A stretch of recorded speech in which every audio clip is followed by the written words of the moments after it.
Let's go. What's poppin', savvy investors? It's your Savvy Investor Dex with another video, and this video is a little different. But I was reading the article earlier, and it struck a couple of nerves because it kind of touched on some things that I been learning as I've been in business. And as you can see in the title, it's 7 reasons you're probably not gonna make it as an entrepreneur.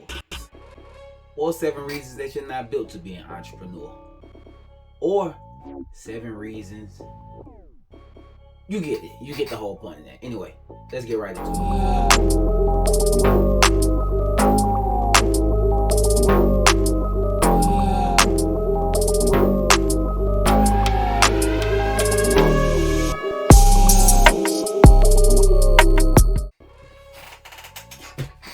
Alright, boom. I got the notes pulled up on my computer over here just to help me out. And y'all know how I like to. I like to go like right into it, the build up and all that. We can save it. So I'm gonna start right here. You like to stay in your comfort zone, right? If you're gonna be in your comfort zone and that's your happy place, that's perfectly fine. As it pertains to a 9 to 5. If you're gonna get into the entrepreneur life, you have to be uncomfortable. You have to be comfortable being uncomfortable. Like that has to be a way of life. That's your everyday norm. So when I was reading through this article, I saw a couple of notes in there, and it had a question in there, and it kind of pertains to what I just said, and it was, how comfortable are you being uncomfortable, right?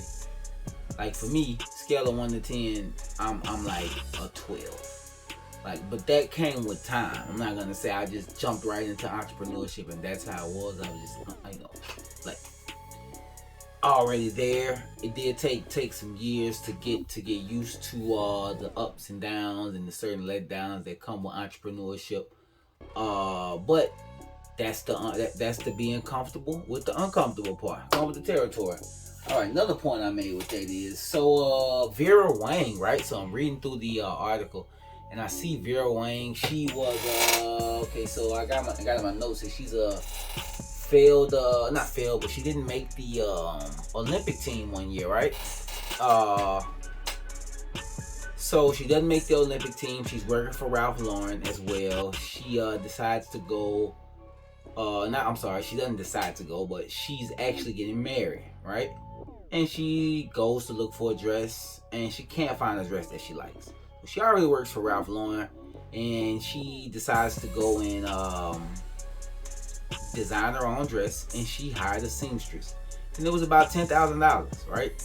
But anyway, that's how she found her passion, and that's how she became the woman that we all know, Vera Wang, right? I didn't know that. I knew the name. I kind of thought that she was like entrenched in fashion in a way, and it makes sense being that she worked for Ralph Lauren. Number 2. You think it's a path to quick money. It is not. It is not. Like literally I think not that I think, I have the stats here. Let's see. I don't think the first year most businesses make any money.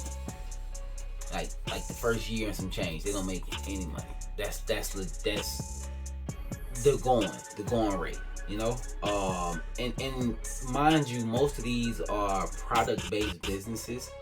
I'm thinking that they're referring to, not necessarily the service-based industry. Obviously, maybe I should have put a disclaimer or said a disclaimer at the beginning of this, that I am approaching most of this from a real estate standpoint, right? Oh my God, that's my hair. I'm approaching this from a real estate standpoint. So, we're in the service business. If you're a real estate guy, you're in the service business. We service people in multitude of ways: pre-foreclosures, tired landlords, rocky financial situations, divorce. We help out all kind of ways. Mom gets sick, need to sell a house. We help out all kind of ways. So we're in the service-based industry, as well as the marketing industry. You definitely work more than 8 hours a day. Like, way more than 8 hours a day as an entrepreneur. So you getting into the world of entrepreneurship thinking that you're going to earn money quickly or earn money consistently in the beginning or any of that if you're along that line of thinking, then you're probably headed for a quick exit. Because it doesn't work like that. Like I've heard people say, oh, you know what, I'd like to make $5,000 a month and then I'll be okay. And then we'll be good. At least $5,000 a month. And it's not that I'm saying you shouldn't have goals for your business. I'm saying if you want to make at least $5,000 a month in your business, you have to have the system and processes in place that allow you to make $5,000 a month. Which good systems and processes come with trial and error. Or maybe you have a mentor. I would always suggest getting a mentor. But most of the time it comes with trial and error. So I would suggest keep your job if you're that type of entrepreneur that needs to have a certain number of months just to feel a certain level of comfort, kind of what we just talked about, getting used to being uncomfortable, getting comfortable with uncomfortable, kind of what we just talked about a little bit. But yeah, on number 3, probably the biggest, most frustrating thing that I see entrepreneurs do, and it definitely contributes to failing, is procrastination. Right? Oh my gosh. Like, it's so many ways entrepreneurs procrastinate and they don't even know it. Like, they have no clue that they procrastinate. So let's start with the entrepreneur that's quote unquote full-time entrepreneur, right? So you wake up, you start your day. Let's say you wake up at 10:30, 11. Because I wake up pretty late. I'm not going to say, I'm not one to say you have to start your day early to be effective. I'm one to say you have to use your time effective to have an effective day. Simply put. But let's say you wake up 10:30, 11, or 8:39, or 6:37. You go to the gym. You come back home. You get in the office. You check your follow-up list, or you check your to-do list. You knock that off. You make your calls. Now, if you have to make early calls, obviously you have to be up earlier than 10:30, 11. I'm not in the business to where I have to be up there early all the time, although sometimes I do. So anyway, if you have to make certain calls, yeah, you might want to be up early before lunchtime. But assuming that you have a portion of your business delegated, you probably can, get away with getting up at about 10. Now, some people don't take this as getting up at 10, as a trophy or whatever. I get up at 10 because my business allows me to get up at 10, and now I've built certain systems and procedures that allow me to get up at 10 o'clock and still have an effective day. Right? So yeah, that's like the first part of procrastination. Like, if you don't manage your time effectively, you're bound to fail. Right? So an example of not managing your time effectively, let's say you have a job, right? And you get off work and you're like, oh my gosh, I'm tired, I need to take a nap, I need to, I need to do this, I gotta do that. At some point in time, your business has to be taken care of. If you treat your business like when I feel like it, like you'll get paid whenever the universe feel like paying you. just to simply put it, like the universe might feel like paying you 2-3 months from now, and you get stuck at your job, and it just becomes a cycle, and i.e. you're probably not going to be an entrepreneur. If you have a job and you're not planning an exit, entrepreneurship is probably not the route for you. Now, I don't think the article necessarily said that. That's something I threw in, simply because a business is so time consuming and so time consuming and mind consuming, right? It consumes your mind, it consumes your thought. It's your universe. Like, everything is like a force field for me. Like my business is a force field around my brain. Every day I'm walking, when I hear stuff, I hear it through the lens of my business outside of when I'm talking to my family or my kid or something like that. But normally I'm like hearing things through the ears of a businessman. You know, I can't take those ears off. So I'm just surrounded in it. If you have a job and you don't plan on leaving your job, then you probably shouldn't start that business, because it's going to be pointless, right? You get to a point where your business is stagnant. Let's say you have now there are certain things you can do on the side for a hustle, but let's say you have an eBay store, or you have a product-based business, or even a service-based business, or any kind of business that requires you to build a level of rapport, or a business that requires you to build partnerships via networking. If you're in that type of business, then you may not want to be an entrepreneur and keep your job, because you're going to get to a point where it's stagnant, you're not growing, and you still have the stress of your job. So that's just my thoughts on it. I know as many of people that do it. I actually know people that I know a guy, he sells life insurance, and he's a police officer. He does really well in life. You know. So I'm not saying that, you know, it's one shoe fit all with these critiques, by the way. Your task can only fall into one of 4 categories. Now, all this still falls under procrastination. I want y'all to mind. I want you to keep in mind, all this still falls under procrastination. So the 4 mindsets, starting with number 1, urgent and important. Anything that falls under urgent and important should be taken care of right then and there. So, example, what falls under urgent and important? If a client calls you and you don't answer,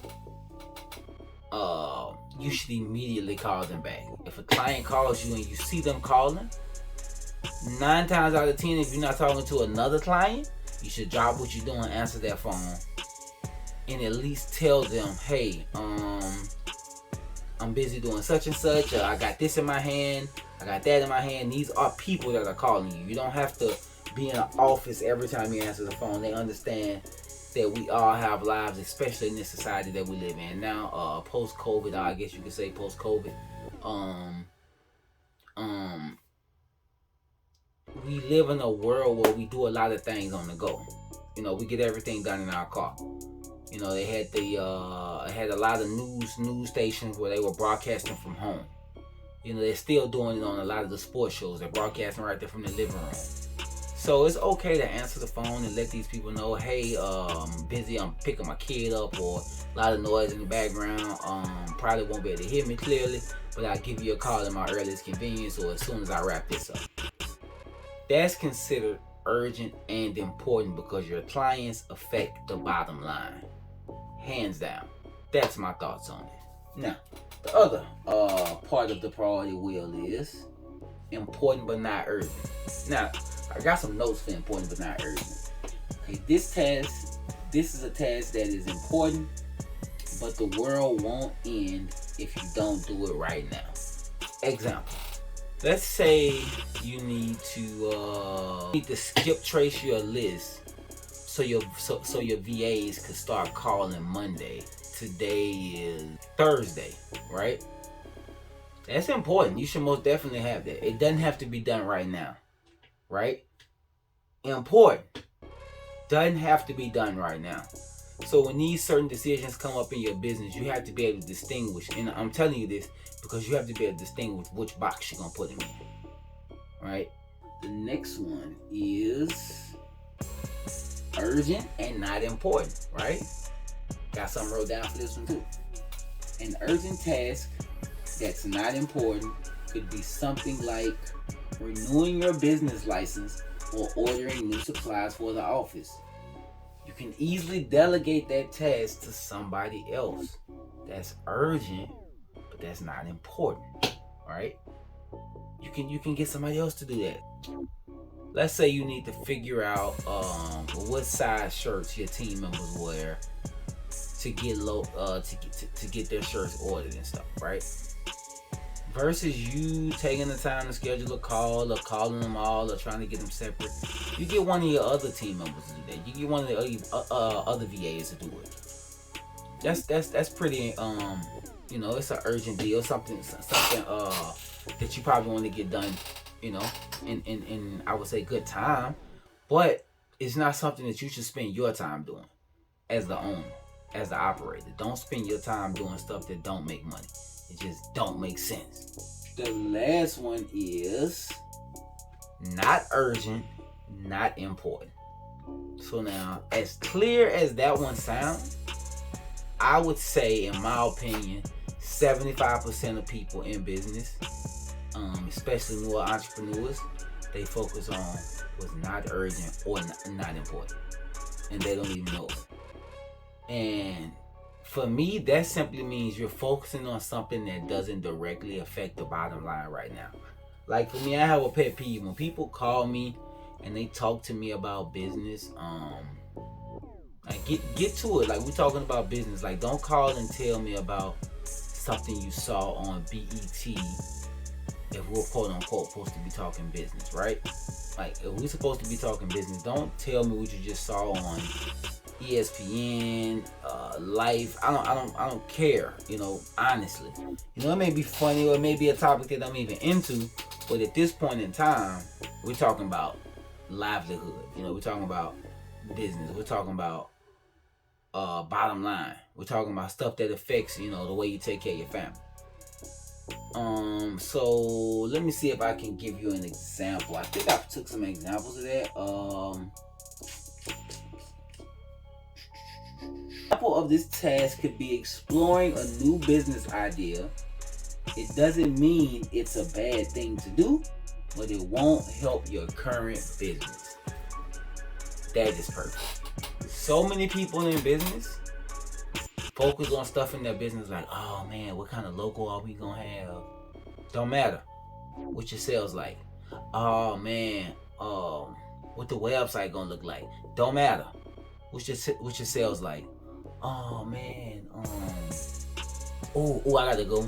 Oh man, we gotta get a Facebook group and a social media following. Oh man, we gotta get my Instagram page. All this. What your sales like?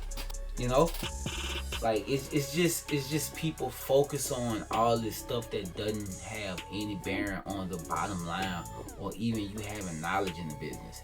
And I'll tell you, probably one of the most dangerous ones that's not important or urgent, overlearning, quote unquote. I don't want to say overlearning. What's the word I'm looking for? We know the word. Analysis paralysis, to a degree, right? So it's something I notice people do in business. Some people they learn so many techniques. It's like, oh, I got this for this, and I know how to do this, and I got this for this, but they're doing none of it. You don't have the marketing in place. You don't have any of that lined up for any of it. So don't fall into that trap of you know how to do a whole lot, but you don't do anything. And trust me, I'm not one that say, what's the slogan? Master of what is it? Something of many, master of none. You know the slogan. You don't know how to create a marketing strategy. That's typical. That's probably trial and error. R&D, research and development. You know, gotta research, you gotta develop. You know, for me, I'll tell you, in my real estate business, I do my marketing via other people, and I compensate them. So whether it be cold callers or my other partners that I will have that help me locate people. I've reached out to private investigators to help me get stuff done. I don't necessarily send mail. I have sent mail a few times. I've knocked on doors. I do signs. I do target signs, right? I just don't go flood the street with signs. Not that that's bad, but I don't do it. Those are my forms of marketing, and I think marketing in itself gets tossed around in the business world, and it just, oh my gosh, people just butcher it, in my opinion. Either they butcher it or they literally don't know what they're talking about. And I'm no marketing guru, but I do understand marketing, right? Marketing is real simple. I'll give you an example in the real estate business. I know people that won't put their sign out if it doesn't look a certain way. You know, if it doesn't look, if the words are not just perfectly written on there, or maybe they won't, they'll order a sign that's already drawn on, or that's already has the words written in it, versus writing on it themselves.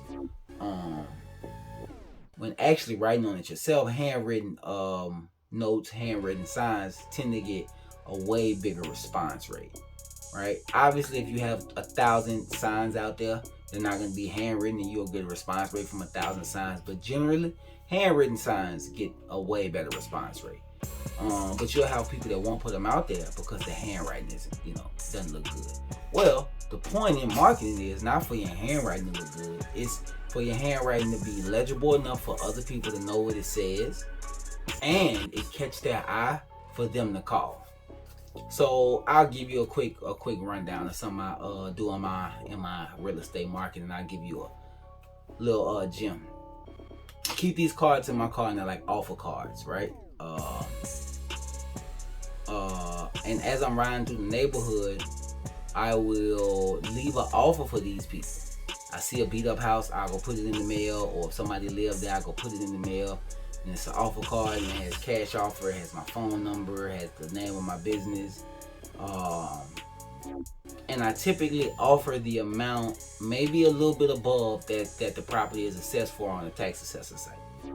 And that's that was just my plan from day one. When I first got them, I was like, yeah, I'm gonna do this and see how it works. Now having no clue what I was doing at the time, what I was doing was I was creating enough attraction to get people to call. I was creating enough interest, to get people to call, because a lot of these offers was a little bit higher, right? But the point in it was they called. Mission complete. The card wasn't to sell them, it was to open up the conversation for me to sell them. The band design isn't to sell them, it's to open up the conversation for you to sell them.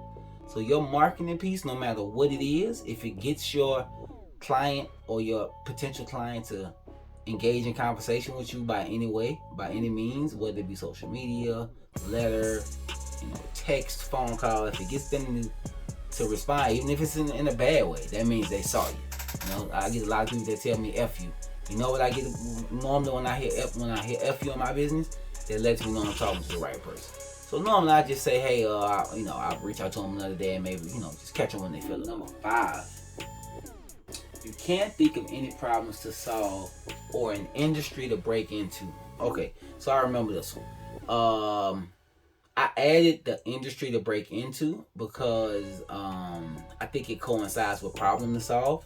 Sometimes you got to know what industry to break into to know what problems to solve. Like for me, I noticed I had a knack for, I'm not going to say a knack for sales. I had a passion for sales at a really early age. So I took all kinds of jobs that were sales related. So vacuum cleaners, did door-to-door sales, sold insurance. I've sold knives back in high school. I think the company was Cutco. You guys know about it. So sold timeshares. I've sold tours, like swamp tours, freaking airboat tours. Oh my gosh, just all kind of sales, right? So it was a matter of me getting in the industry that I felt brought enough money to the table, and it was something that I could build generationally.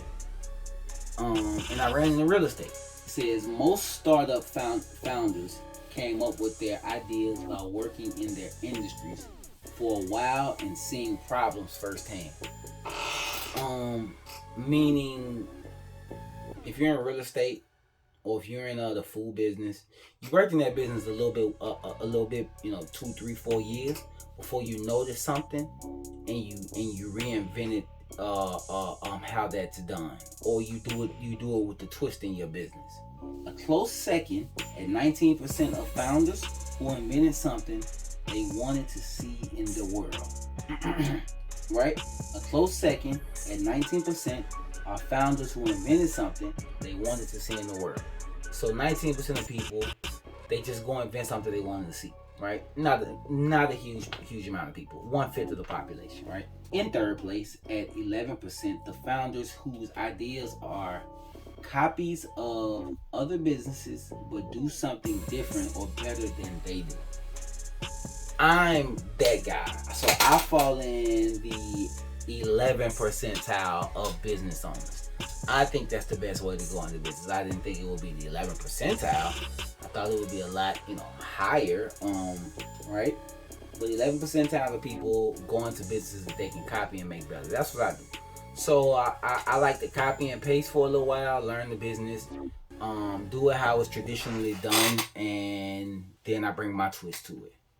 I drop my bag of tea in it, right? And see how my results weigh against the traditional results.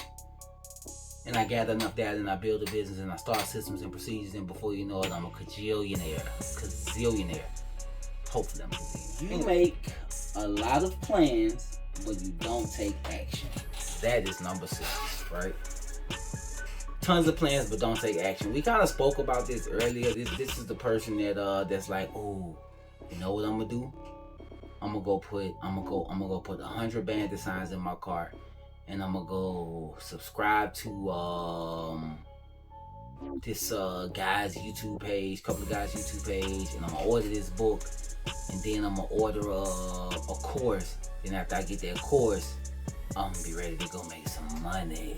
That's what I'm gonna do, right? That's what people do. They do all that planning and they take no action. That's a huge amount of people, and most entrepreneurs, I was gonna say successful entrepreneurs do that too, but successful entrepreneurs don't do that. They take action. That's people that do that have a level of success, and it'll like really trick them. So they might close 3-4 deals a year, 5 deals a year with that type of attitude, and they feel a level of success because maybe they were able to do that because they have a job. But when you close in 5 deals a month, it hit a little different. Anyway, you get along with everyone. This is one of the hidden reasons why I think entrepreneurs fail. As an entrepreneur, let me tell you this now. Like, if you ain't heard this from nobody, you out there by yourself. Like, your family is other entrepreneurs. Like, in this business, and when I say in this business, in like the business of entrepreneurship, you're gonna meet people that you didn't know yesterday that you know today. That's closer than that's closer to you than your brother, sister, mom, dad, right? And I know some people gonna watch this video and be like, nobody's gonna be closer to me than my mother or my father, or my dad. I mean, not my dad, or my brother, or my cousin, or my uncle, But trust me, if you're everyday full-time entrepreneur, you're probably gonna have somebody close to you that you didn't know will be close to you when you started this journey. I put a post on Facebook a couple of weeks ago, or maybe a week ago or so, and I can't remember exactly what it said, but it was like, you'd be surprised at the people that's waiting on you to fail. So true. So many people waiting on you to fail out here, So definitely keep on waiting, man. That's all I can say. Keep on waiting. Being an entrepreneur does not make you Mr. nor Miss Popular. Believe that. Like, I think Grant Cardone is one of the first people I said. One of the first people I heard said, get you a new hater every day. Like, try your best. I try my best to get me a new hater. Like, I used to kind of, like, I'm not gonna say care about what people thought, because I never really cared, but I never wanted to be the guy that like people didn't like. But now I really don't care if you don't like me, to be honest. Because I'm not doing anything to hurt people. I'm not a taker, I'm a giver. So it was just more so me not caring.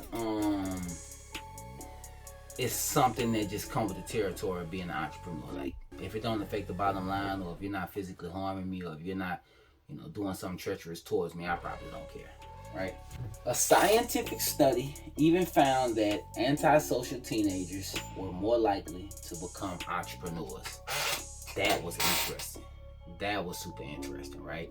I wasn't antisocial as a kid, I don't think. I think I had antisocial ways. Granted, I was raised the only child. I have a brother and 3 sisters on my dad's side. But as far as my mom and dad, it was just me, my mom, and my dad in the house together, right? brothers and sisters as it relates to my mom having kids. So I was kind of antisocial. I had friends, but I didn't hang with a big group of guys or big group of people. It was like normally me and 2-3 other guys.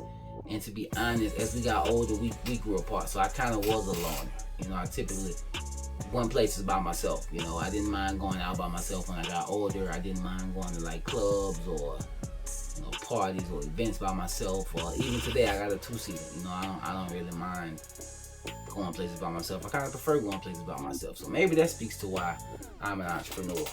Let's see. Another study of entrepreneurs who have started more than one business found they have much stronger persuasive abilities than the average person. Again, blew my mind, but it makes perfect sense. I've had a couple of businesses. I did a lot of negotiations. I did a lot of reading on sales clinches. I've had a lot of live training. I've had a lot of phones that hung up in my face. I done had a lot of doors slammed in my face. I done had a lot of people tell me to get out their face when I was trying to sell tours in the street with people enjoying their vacation, walking down Canal Street. I've tried to sell people timeshares. I've tried to sell people houses. I worked at an adult entertainment club, and no, I wasn't selling what you think. I was actually selling VIP rooms that were monitored. Served tables, meaning I sold food, I sold alcohol. I had a food truck. I had a restaurant. I had a vending machine. I started like a bike route to help people lose weight. You know, having fun while you lose weight type of deal. Just tons of stuff, right? So it makes sense why entrepreneurship and my spirit aligns like that, like a cheat. Right? So that'll wrap it up for all 7. I got some notes in here I wanted to drop on y'all. So here we go. Statistics show over 50% of all businesses fail after 5 years in the United States. Note number 1. Number 2, 40% of startups fail are due to a bad fit, followed closely at 38% from lack of time and involvement. Right? Last note, number 3. You need to make friends with failure and learn how to live outside your comfort zone. Now, we definitely spoke about the comfort zone stuff earlier, but I think that last line really sums it up. Make friends with failure and learn how to live outside your comfort zone. So with that, y'all stay savvy. I appreciate y'all for coming here, staying with me. If you stayed throughout this whole video, leave a comment below. First person to leave a comment below, I will send them a hoodie or a t-shirt. Whatever they like, they get to pick one. Just comment below, watched all the way to the end, and I'll know you watched it. So appreciate y'all for checking me out. Y'all stay savvy, and I'm out.